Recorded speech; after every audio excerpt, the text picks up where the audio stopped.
آج بیٹے ہم سٹارٹ کر رہے ہیں شخصیت کی پیمائش کے معروضی طریقے، جنہیں شخصیت کی پیمائش کے غیر تذلیلی طریقے بھی کہا جاتا ہے۔ یہ ایسے طریقے ہیں جن میں فرد کی شخصیت کو جانچنے کے لیے کوئی واضح یا معیاری انداز اختیار کیا جائے، نیز جو جانچنے والا ہے یعنی شخصیت کی جانچ کرنے والا اپنی رائے، پسند ناپسند اور تعصبات کو بھی اس میں شامل نہ کر سکے۔ تو ایسے تمام طریقے معروضی یا غیر تذلیلی طریقے کہلاتے ہیں، اور ان طریقوں میں معمول کے جوابات کی وضاحت بھی معروضی طریقوں سے کی جاتی ہے، یعنی اس میں سبجیکٹیوٹی کا کوئی عنصر شامل نہیں ہوتا۔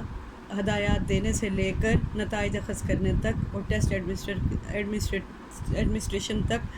جتنے بھی معاملات ہیں ان سب میں معروضیت کا خاص خیال رکھا جاتا ہے، یعنی آواز کا اتار چڑھاؤ، ہدایات دیتے وقت الفاظ کتنے استعمال کرنے ہیں اور کتنی دیر انسٹرکشنز دینی ہیں، کس لینگویج میں دینی ہیں، یہ تمام چیزیں پہلے سے طے شدہ ہوتی ہیں۔ اور رائے دینے والا جس سے جواب مانگا جاتا ہے وہ بھی اپنی مرضی سے بہت زیادہ تفصیلات شامل نہیں کر سکتا، جسٹ جو پوچھا جائے اس نے اسی کا جواب دینا ہوتا ہے۔ یہ جتنے بھی معروضی ٹیسٹ آپ کے ایگزامینیشن میں استعمال ہوتے ہیں، رائٹ رانگ والے، ٹک مارک والے، چوائس آئٹم والے، فورس چوائس آئٹم والے، کہ 2-3 آئٹمز ہیں، ایک کو لازمی آپ نے سلیکٹ کرنا ہے، تو ایسی تمام جو معروضی ٹیسٹ ہیں وہ سارے کے سارے جو ہیں وہ آپ کے آبجیکٹیو ٹیسٹ آف پرسنالٹی کہلاتے ہیں، جن میں شخصیت کے متعلق جو ہے اس طرح کے سوالات پوچھے جاتے ہیں کہ نہ تو جواب دینے والا اپنی طرف سے کوئی تفصیل بہت زیادہ شامل کر سکتا ہے، بلکہ جو پوچھا جائے صرف اسی کا جواب دینا ہوتا ہے، اور نہ ہی اسیسمنٹ والا اپنی کوئی پسند ناپسند اس پہ لاگو کر سکتا ہے، نہ ہی اپنے جو تعصبات ہیں ان کو استعمال کر سکتا ہے۔ جو لکھا گیا ہوتا ہے بس اسی کو اس نے اسیس کرنا ہوتا ہے۔ یہ طریقے کئی ہیں۔ ایسے طریقوں میں انٹرویو کا طریقہ اور ذاتی جائزے کی فہرستیں جو ہیں ان کو ہم استعمال کرتے ہیں۔ انٹرویو کا طریقہ آپ نے پہلے بھی پڑھا ہوا ہے، اور بڑی ڈیٹیل میں ہم نے شروع میں جب میتھڈز آف ریسرچ پڑھے تھے تو انٹرویو کا طریقہ پڑھا تھا۔ اور دوسرا ہے ذاتی جائزے کی فہرستیں یا معروضی سوال نامے۔ یہ ایک وسیع لسٹ ہے، اس میں کئی ٹیسٹ جو آبجیکٹیولی ہم یوز کرتے ہیں ان سب کو یا تو ہم معروضی سوال نامے کہتے ہیں یا ذاتی جائزے کی فہرستیں کہتے ہیں، یعنی سیلف رپورٹ انوینٹریز جن کو کہا جاتا ہے۔ اب یہ ذاتی جائزے کی فہرستیں بھی کئی قسم کی ہیں، جیسے 16 PF ہے، یعنی شخصیت کا 16 عنصری سوال نامہ، MMPI Minnesota multi phasic personality inventory, CPI California personality inventory, اور EPPS یعنی ایڈورڈ کی ذاتی رجحان کی آزمائش یا ایڈورڈ پرسنل پریفرنس شیڈیول۔ اس کے علاوہ بھی روٹرز کی بھی ایک آزمائش ہے، اور پھر ووکیشنل انٹرسٹ کے ٹیسٹ ہیں، اور تھورنڈائک کا ٹیسٹ ہے۔ یہ سارے جو ٹیسٹ ہیں جو انہوں نے بنائے ان سب کو ہم معروضی آزمائشیں یا ذاتی جائزے کی فہرستیں کہیں گے، کیونکہ یہ تمام آزمائشیں سوال ناموں پر ہی مشتمل ہیں، یعنی معمول سے سوالات کیے جاتے ہیں اور اس نے ان سوالات کے جوابات دینے ہوتے ہیں، لیکن سوالات کے جوابات کے لیے معمول کو اپنی طرف سے تفصیل ڈالنے کی گنجائش نہیں ہوتی ہے۔ اب سب سے پہلے ہم جو ہے اس طریقے کو، انٹرویو کے طریقے کو پڑھ لیتے ہیں کہ انٹرویو، آپ جانتے ہیں کہ انٹرویو کا طریقہ دو افراد کی آمنے سامنے بالمشافہ گفتگو کا نام ہے، اور یعنی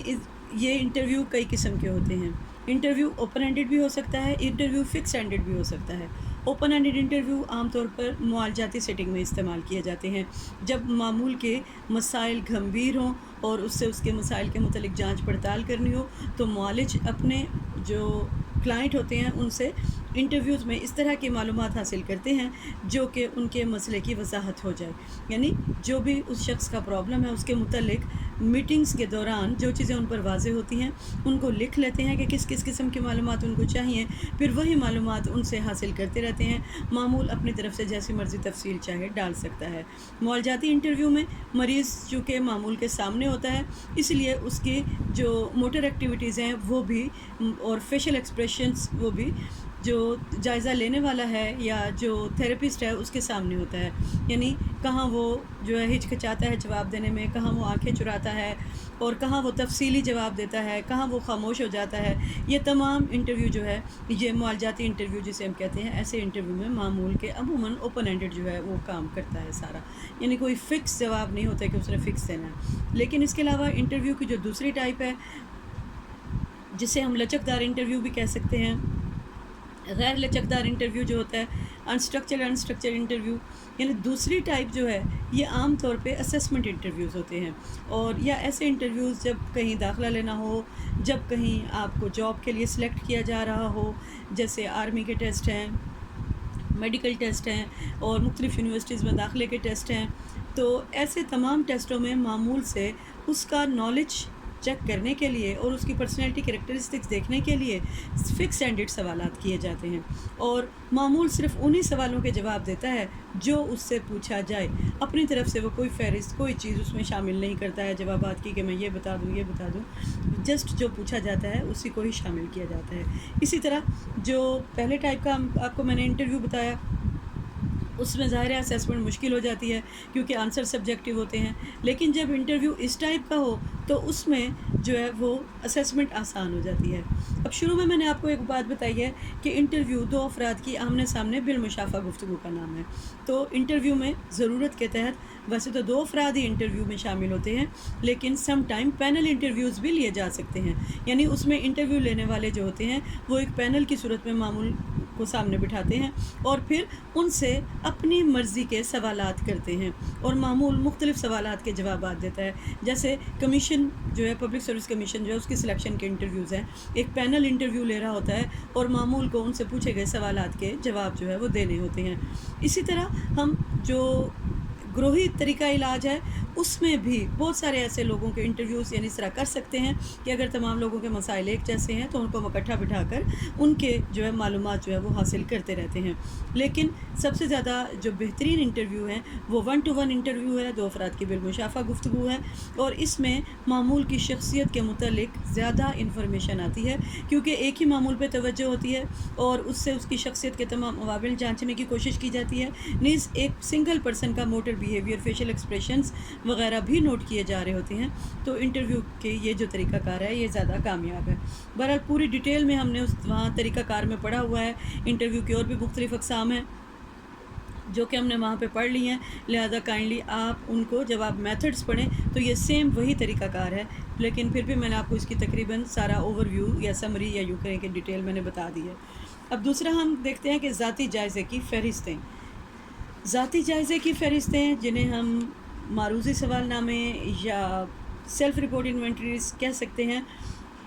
یہ جو ہیں یہ سوال نامے، ان سے مراد یہ ہے کہ فرد سے پوچھے جانے والے تمام جو متوقع سوالات ہوتے ہیں ان کو پہلے ہی ایک کاغذ پر لکھ لیا جاتا ہے اور جوابات کے لیے جگہ جو ہے وہ چھوڑ دی جاتی ہے۔ فرد کو سوال نامہ پر کرنے کے لیے دے دیا جاتا ہے اور بعد میں پھر ان کے جوابات کی وضاحت کر لی جاتی ہے۔ جوابات کی وضاحت جو ہے وہ تجربہ کار ایک مینول جو بھی ٹیسٹ ہوتا ہے اس کے ساتھ بکلیٹ اور مینول ہوتا ہے۔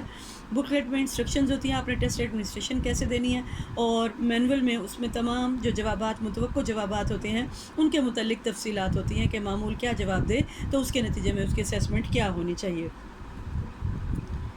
اگرچہ یہ طریقہ کار کچھ بہت زیادہ معیاری نہیں ہے، لیکن پھر بھی ماہرین نفسیات جو ہیں وہ اسی ٹیکنیک کو بنیاد مار کر شخصیت کی بہت ساری آزمائشیں کرتی ہیں جو کہ مختلف سوال ناموں پر مشتمل ہوتے ہیں،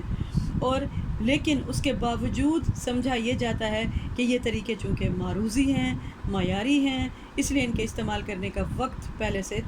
طے شدہ ہے اور ان کو کس طرح سے استعمال کرنا ہے اس کا طریقہ کار بھی پہلے سے طے شدہ ہوتا ہے۔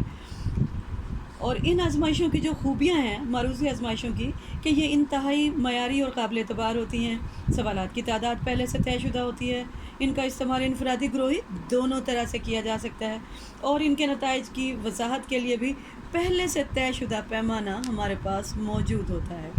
اور اس میں جو ہے ایسی آزمائشیں ایسے بیانات یا سوالات پر مبنی ہوتی ہیں تو یا فرد اپنے بارے میں بتا رہا ہو یا اپنا جائزہ خود لے رہا ہو، اور اسی لیے ان آزمائشوں کو ذاتی جائزے کی فہرستیں کہا جاتا ہے، کیونکہ فرد کو فیل ہوتا ہے کہ جب وہ کوئی جواب دے رہا ہوتا ہے اس کو فیل ہوتا ہے کہ یہ میرے بارے میں ہی پوچھا جا رہا ہے، اور وہ اپنی ہی پرسنالٹی کے بارے میں بہت کچھ جو ہے وہ اس میں بیان کرتے ہیں، اپنی سوچ کے مطابق ان سوالوں کے جواب دیتا ہے۔ اور ان آزمائشوں میں دیے گئے بیانات کو پڑھنے کے بعد معمول یہ دیکھتا ہے کہ کون سا بیان عمومی طور پر اس کی شخصیت سے میل کھاتا ہے، یعنی اس کی ذات کے بارے میں درست ہے، اور کون سا غلط، اور فیصلہ کرنے کے بعد معمول جوابی فارم پر نشان لگا سکتا ہے۔ اور اگر معمول فیصلہ نہ کر سکے تو جوابی فارم پر یس نو کے علاوہ ایک اور آپشن بھی موجود ہوتا ہے،